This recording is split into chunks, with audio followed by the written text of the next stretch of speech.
Sir, kaya niyo ba siya... Pinagtatanggol na naman ako. Ang dapat po niyong mapansin ay ganito. Bakit po nila ginadjudge yung sworn statement? Wala pong sino sa amin ang pwedeng mag-judge. Not even the Senate President. Ako nga pwede akong magsabi na baka siya yung may pagkukulang ba't niya ginadjudge. Sapagkat alam ko yung mga diskaya, kalaban ng pamangkin niya sa politika. Meron akong babanggitin sa inyo na mga ibang pangungusap na ginawa niya na kailangan po nating linawin din. Kaya ito ang dahilan kung bakit ko kayo pinatawag sa isang press con. Ito po mula sa ANC Head Start. Interview ni Ms. Karen Davila about the Blue Ribbon Chairman being a lawyer.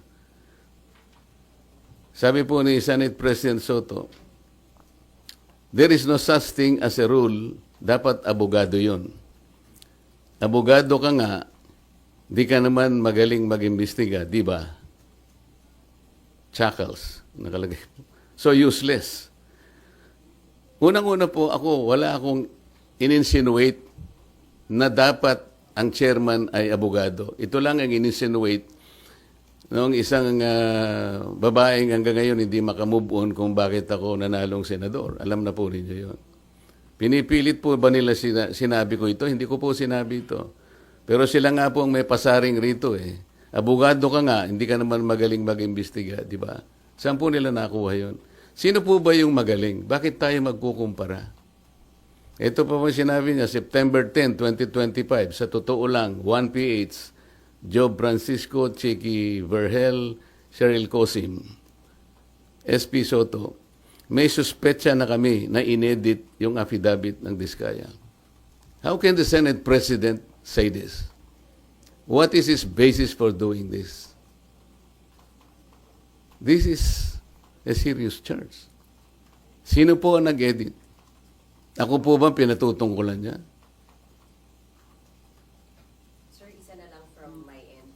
Yung doon lang sa Camp Crame, sabi nyo sablay na binalik doon si Bryce. Pero ngayon nasa Pasay City Jail, you're okay with that, sir? Alam mo, hindi ako pala away eh. Ang gusto ko lang kasi, the processes of the Senate and the integrity of the inquiry will not be compromised. Ang legal custody nasa Senate. Ang kondisyon na binigay ng Senate President, ibalik sa Senado. How come nag-relent siya sa request ng Speaker of the House of Representatives? Inconsequential yung request. The House of Representatives has nothing to do with the custodial authority of the Senate. Makukompromise tayo. Ngayon, nung sinabi nila na okay na ba sa'yo, nailagay na lang natin sa Pasay City. Para sa akin, okay na rin. The Senate is under the jurisdiction of Pasay City. Para lang ma-preserve natin, a semblance of authority of the Senate cannot be compromised in any manner. Yun lang ang point eh. Ang dami po nilang sinasabi rito eh. Very Debius, September 14, 2025, via Twitter. Wala pang hearing ang Blue Ribbon. Ano ba nangyari? Malalaman natin sa Blue Ribbon kay Senator Lacson, meron siyang investigasyong ginagawa tungkol dyan. Ibig ba sabihin, will they investigate the Diskayas kung ba't sila gumawa ng sworn statement? Yun ba yung gagawin? Ito yung sworn statement ng tao. You have no right to question that sa Blue Ribbon Committee. Kung ano yung pinahayag niya, it is for the court to appreciate that. Pagdating ng tamang panahon. Pero para i-judge mo ito, para i-judge mo na inedit ito, o nagkabayaran dito, iba na po yung narrative nila. It is not good for the Senate na ganito po yung gagawin nila. Kami po, hindi ako nakikipagkumpara kung sino yung magaling. Kung sino yung gagawa ng tama, yun po yung tama, yun po yung dapat nating gawin. Kahit kailan, hindi po ako nakipagkompetensya kung pag-uusapan yung pagganap ng tungkulin bilang isang senador. Ang Blue Ribbon, wala na hong obligasyon na i-verify yung veracity ng sworn statement ng isang testigo. Kasi di ba binibet po yun bago para tanggapin or hindi? Kasi pwede magamit ang Blue Ribbon kung nagsisinungaling po yung witness. It is for the court to appreciate that. Kami po, kung ano yung binigay nila, tatanggapin po namin yun.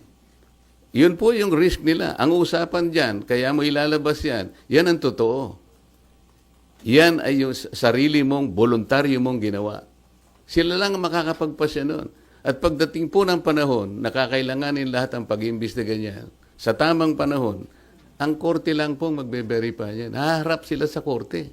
Ang korte po ang makapagpapatunay. In the final analysis, the court will be able to determine kung tama o hindi yung kanyang sworn statement. Marami pong paraan para yun po ay malaman natin. Pero hindi po ang Blue Ribbon, kasi po ang Blue Ribbon, kung titingnan po niyo yung tamang direksyon niya, in aid of legislation lang po ito eh. Pagdating ng araw, yan pong mga prosecutorial actions na yan, sa korte na po lahat pupunta yan. Kung makukumpleto po yung committee report, lahat po yan papunta na po sa prosecution at finally to the courts of law. Pero sir, kahit in aid of legislation, hindi ba may obligation kayo na alamin yung kung totoo lang, kumbaga yung mga sinasabi ng mga witness, di ba? Paano po namin, ako po bilang ako, paano ko alamin? Sasabihin ko sa kanya, mali itong ginawa mo. Kami nga ang naging carry sa kanila para lang tulungan ng Estado, para tulungan ng gobyerno. Kung ano po yung nalalaman ninyo, kasi hindi namin lahat magagawa ito. Kaya nga mayroong witness protection program. Sa akala nyo ba, mayroong magsasabi kung sinong mga senador at sinong mga congressmen ang sangkot dito kung wala kang gagamitin under the witness protection program? Sir, So sir, paano yung in aid of legislation kung makakuha kayo ng informasyon na mali naman pala? Ang in aid of legislation po, ang tinitingnan namin, yung sum total po ng pagsasabi nila at pagdedeklara nila before the committee. Halimbawa po ngayon, para ipakita ko lang sa inyo, ano na po ang naisip naming legislative measures. Sa 3 hearings po na nagawa ng Blue Ribbon Committee, halos 14 na po na legislative measures ang aming naiisip na i-propose. Unang-una, amendment to the Procurement Law, Republic Act 9184 as amended by Republic Act 12009. Ano po ang gagawin doon? Yung transparency and monitoring po, lahat ng mga magre-require ng digital geotagging, drone monitoring at satellite validation, kailangan na meron na po yan. May accountability. Senator Lacson about it. Direction po lang. Kailangan ba kaming mag-usap? Kasi sila nga yung nagsasabi na mali daw ang direction ko. Baka sila yung tama yung direction. Tingnan na lang natin, di ba? Hindi ko kasi alam kung bakit sinabi ni SP Soto na tingin namin mali yung direction. Marami raw dissatisfied sa mga kasama namin. Sino kaya yung kasama namin dissatisfied? Baka si House Speaker Romualdez lang ang dissatisfied doon sa paraan ng aming pag-imbestiga. Sabi ko nga sa inyo, committee investigation is not police investigation. Hindi yung nag-iimbestiga na pagkatapos meron pang separate investigation. Sa aking palagay ay hindi sana nangyari yun.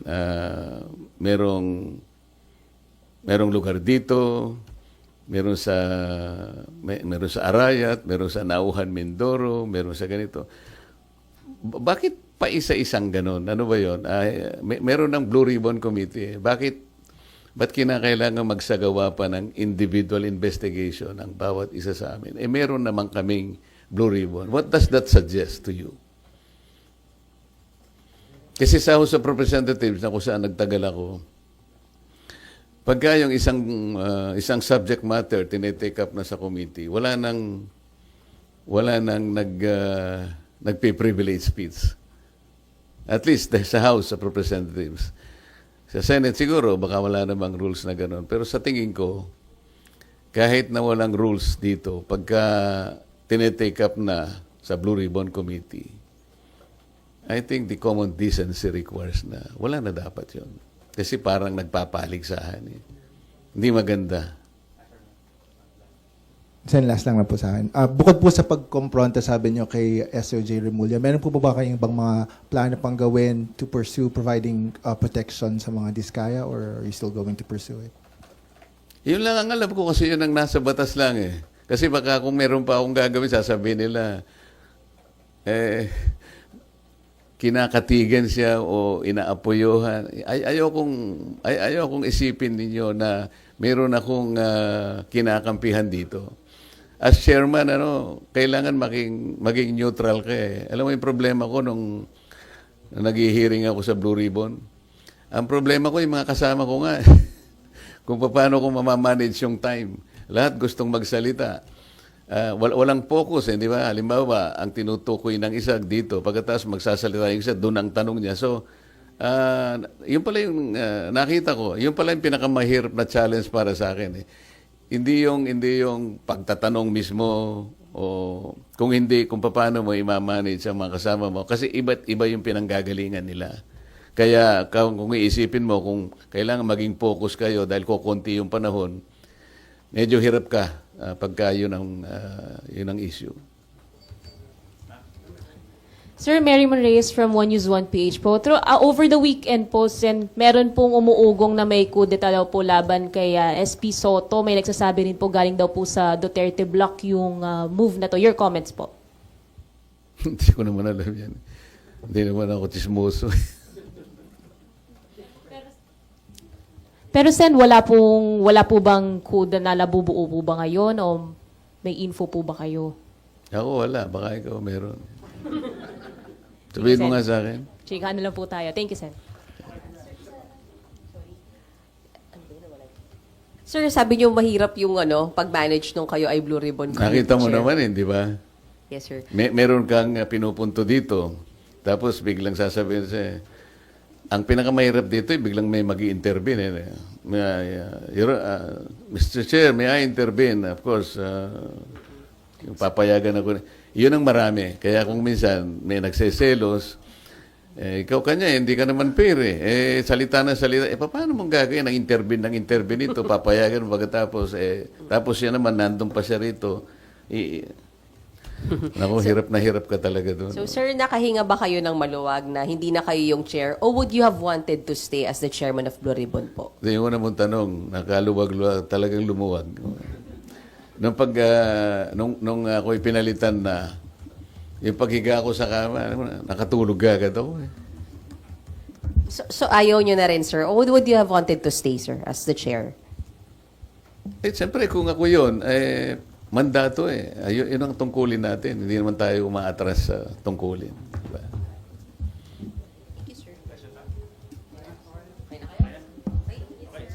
Okay, sa buhay niya. Parang binibigyan natin ng credence. Parang pinaniwalaan natin siya. Sa mga tweet, pagka siya'y nagsasalita rito sa Senado, parang hindi siya pinaniniwalaan. Pag nagsalita siya sa House of Representatives, tiwalang-tiwala ng kanyang sinasabi, puro totoo. Samantalang, puro kasinungalingan din naman ang kanyang sinabi.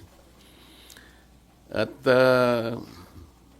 nung kami magkaroon nga ng konting huddle nung bumaba siya sa session hall, sinabi ko sa kanya, Mr. President, dapat naman sana nakonsulta mo naman ako kung siya ay tuluyan mong ilalagak sa pangangalaga ng custodial center ng Quezon City. Bakit ko naman gagawin? Sabi niya, ako naman ang Senate President. Nakalimutan po niya na meron po tayong tuntunin sa Blue Ribbon Committee. Ito po ay nasa Article 6, Section 6, Paragraph C ng rules ng Blue Ribbon Committee. Kailangan po malaman ninyo. Ang sinasabi po ron, yung witness na cited in contempt may be ordered to be detained in such a place as may be designated by the committee alone. Meron pong option doon or with the concurrence of the Senate President. Sa mga tweed, yun lamang designated place by the committee alone, sapat na yun Kaya ko sinabi, dapat kinonsulta mo ko. Kaya lang, ang sabi niya, napalitan ka na Bakit pa kita kukonsultahin? Hindi po Nung kinumit niya sa Quezon City Custodial Center, na-monitor ko sa bilyonaryo at sa ibang mga pahayagan, Inquirer, mga 2:15, 1:30 to 2:15 p.m. ang nakalagay sa mga dyaryo. For the record, nung ako po napalitan is about 5:24 in the afternoon. So ako pa rin ang chairman. So gusto ko lang linawin yon.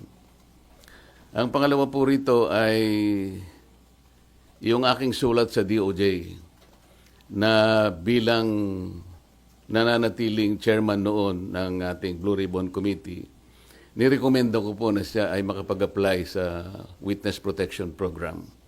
Sangayon po sa Republic Act 6981. Kasi po sinasabi rin po sa Section 4 na sinasabi na sa kaso ng legislative investigation in aid of legislation, yung witness po, upon his express consent, ay pwede siyang ma-admit into the program upon the recommendation of the Legislative Committee where his testimony is needed. So yun po yung aking ginawa. Ibig sabihin, lahat po ng aking ginawa na aksyon ay naaayon naman sa batas na umiiral. Provided that the recommendation is approved by the Senate President. Hindi nga po niya inapprove, kaya po yun ang tinanong ko sa kanya noong September 9 na po yata yun na nagkaroon kami ng session. O September 10 na po yata yun. Ang sabi niya, kaya hindi niya inapprove, nabasa niya yung sinabi ng SOJ na kinakailangan ng mga diskaya. Ibalik nila yung kanilang nakuhang hindi kanila.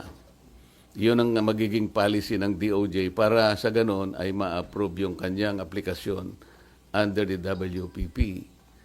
Nagtaka nga po ako kung bakit ganon ang sinabi ng ating SOJ sapagkat linggo, isang araw bago pasimulan natin yung pangatlong investigation, nagkausap po kami. Pati yung kanyang deputy undersecretary, ang pangalan ay Jojo Cadiz. Nakausap ko yun ng mga ilang araw, siguro Biyernes hanggang Sabado. Sinasabi ko sa kanya yung maaaring merong lumabas sa mga contractors na kasangkot dito sa aming pag-iimbestiga sapagkat nagpapadala sila ng feelers na maaaring may magsabi and they will come into the open. So I was looking at the possibility of granting them provisional immunity. Ang sabi naman nung Yusek Cadiz, mabuti po kanya i-refer ko rin sa ating SOJ. Sabi ko, tama-tama yan. Hanggang sa araw nga ng linggo, nagkausap kami personal. At tahasan niyang sinabi sa akin, pwede yan, sabi niya sa akin. Alam niyo naman, si Secretary Boying Rimulya, matalikong kaibigan yan, matagal kami nagsama sa House of Representatives. So pinanghawakan ko yung kanyang sinabi sa akin. Alam mo naman kanya, ang Senado ay kabatakan natin yan, lalong-lalo na sinusulong natin yung Whistleblowers Act. Sige kanya, panindigan natin yan. So matibay po yung aking paniwala, malakas ang aking loob, kaya sumulat nga ako at inirekomenda ko nga na siya mapa sa ilalim itong mag-asawang diskaya sa Witness Protection Program. So ako'y nalulungkot kung bakit ginawa yon. Nagpahayag ng gano'n ang ating Secretary of the Department of Justice. At yun naman ang ginawang basihan ng ating Senate President na hindi nga niya pwedeng pirmahan yung aking sulat. Alam po ninyo, sa tamang pagkakataon, I'm going to confront the Secretary of Justice kung bakit niya sinabi yun. Sapagkat malinaw naman po sa batas. Kung titingnan po ninyo yung Section 3, isama na po ninyo yung Section 10 ng Republic Act 6981. Maliwanag po doon kung ano-ano ang mga requirements na kakailanganin para mapasa ilalim ng Witness Protection Program ang isang witness na nag-a-apply. Hindi po kasama doon yung restitution na kanyang binabanggit na magbabalik ka pa ng kung ano-ano sa gobyerno. Unang-una po, nasa pag-iimbestiga pa lang po tayo eh. Kanino kukunin at paano i-determine yung halaga na ibabalik ng mga diskaya kung sakasakali? Wala po sa tuntunin ng batas. Ang ilan po sa mga requirements kung bakit ka magko-qualify sa witness protection. Yun pong offense na kung saan kakailanganin ng testimony is a grave felony. Ito po kasi ay naharap nila dito kung sakasakali ay plunder. So grave po yun eh. Yung testimony po ay substantially corroborated in its material points. Sinasabi ng mga diskaya, meron po kaming dokumento eh. Dapat sana tuntunin nila. Meron po kaming mga ledger. Hindi naman nila inahanap kung nasa ng mga ledgers. Dapat yun ang tanongin nila sa mga diskaya. Ang miyembro niya, siya o ang miyembro ng pamilya up to the second civil degree by consanguinity or affinity ay nasa threats, tinatakot. Maaari silang mamatay. Maaari silang puwersahin, takutin. Ito po yung mga requirements lang eh. At hindi siya law enforcement. Sa Section 10, sinasabi rin, ang walang ibang direct evidence na maglilink sa mga iba. Kung kakailanganin mo ang kanyang testimony, isa sa requirement yun eh. Na sila they are not the most guilty. At hindi pa sila na-convict ng krimen involving moral turpitude. So makikita po ninyo rito, yung restitution na sinasabi ng Secretary of Justice, na yun naman ang pinagbasihan ng Senate President, hindi po kasama sa requirements para lang ikaw ay makapag-apply under the Witness Protection Program. Bakit po bumaligtad ang Secretary of Justice?